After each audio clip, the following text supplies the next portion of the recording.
Hundreds of young girls, fast asleep in their beds, are awakened by the sound of gunfire.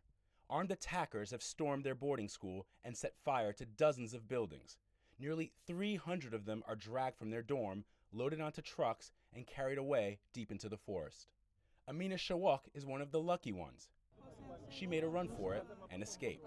We thought they were soldiers, and they asked us to board a vehicle, she says, which was headed towards Damboa, and my friends and I jumped from the vehicle and ran back home. Authorities say this was another brazen attack by the jihadist terror group Boko Haram, whose name means Western education is forbidden. The group's aim, to establish Islamic law. Amnesty International says in just the first 3 months of this year, more than 1,500 people have died as a result of the insurgency in northeastern Nigeria.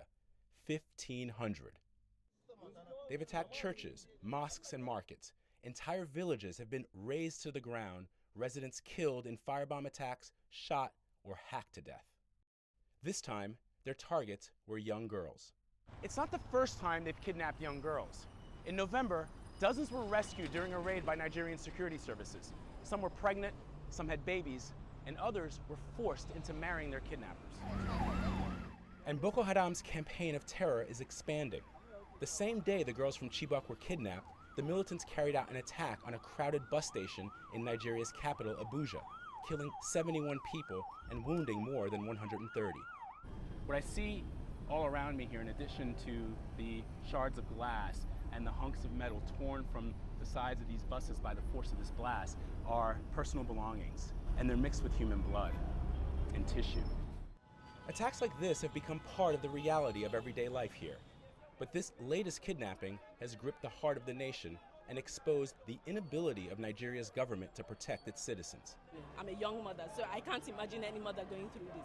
It's disheartening, it's shocking that our government hasn't even made any official statements. All we keep hearing are lies. Everybody's saying one thing or the other, but they are not true. We need to hear the truth.